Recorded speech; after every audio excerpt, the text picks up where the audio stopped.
look at this spread we've got here. Doug Reichel is here. He's our wine expert. So we're talking about holiday wines. Yeah. We've got the novice. We've got the intermediates, and then we've got the experts over here. So I'm going to let you go. We're talking about what you're going to bring as a gift. Yeah, right. The gifting, there's nothing better than a lovely bottle of wine. I remember my kids saying to me, Dad, what do you want for Christmas? I'd say wine. They'd say, that's so boring. I say, no, it's not. It's not boring at all. So what we've done is I've selected, Kent, 3 sections of wine from a larger list that people can download at finewinesask.com. So wines for the novice, wines for the experienced, and wines for the collectors. So we've all available in the liquor stores here. So starting with the novice, Kent, here we have the relaxed Pinot Grigio from Italy. Absolutely gorgeous, particularly with lots of hors d'oeuvres. And then we have the relaxed cool red from a German grape called Dornfelder, thin-skinned, no harsh tannins. And then we have the TE red from Portugal. So these 3 beautiful, beautiful wines for people who are just getting into the world of wine. Okay, perfect. Then moving into those more experienced, those who've spent more time actually enjoying wine, have had a longer history. You know? Starting with the Malapal Malbec Rosé, a serious dry-styled rosé. This isn't Kool-Aid with a buzz blush, okay? This is a crisper, cleaner style. This Malapal Malbec Rosé from Argentina, absolutely gorgeous with virtually anything from lamb roast to hors d'oeuvres to your poultry. Absolutely delightful. A good rosé will go a long way. I like the sound.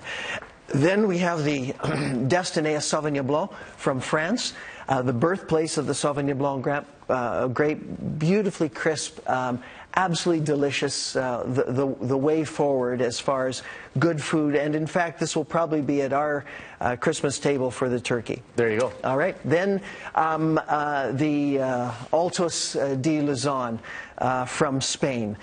Here we're dealing with a huge red style. This is the 2008 vintage. This is 3 grapes, Monastrell, Tempranillo, Cabernet Sauvignon, 12 months in wood, absolutely elegant, delicious, and will earn you either a hug or a raise in pay. Holy smokes, I want that one. Yeah. So this is the experienced group, and then I pulled out 3 for those who collect wines. Kent, most wine, about 85% of wine is meant to be drunk within 3 to 5 years of vintage. But then there are those that go the long haul. And for those of you, those of your listeners who have the discipline and the desire to put away wines, I've picked out 3 that can go for several years. The gorgeous Mount Difficulty Pinot Noir from New Zealand, probably the finest expression of a New Zealand Pinot Noir we have in the province, absolutely amazing.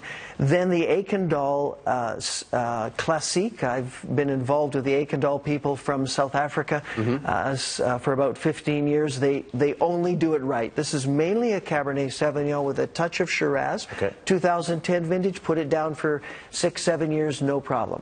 And then we end with the Chateau des Rems Valentine from, say that quickly. I can't. Yeah, no. It's okay. I got a 36 in French, so that's I can do that.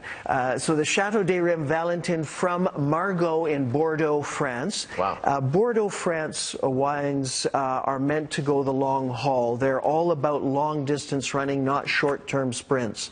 And so this 2009 vintage Merlot, Cabernet Sauvignon, touch of Cabernet Franc, easily set down for 10 years or enjoy it now. That's fantastic. The novice, the experienced, and the collector. Speaking of marathons, I wish we had all day to talk about all this stuff. Hey, thanks so much for coming in. Merry Christmas. Holidays. Merry Christmas. Right on. Really appreciate it. Stick out with us. We're going from the adults to the kids. We'll have something from the Royal Saskatchewan Museum coming up for great programs for the kids over the holidays. Stick with us. Here's a look through the City Cam brought to you by My Sask 411.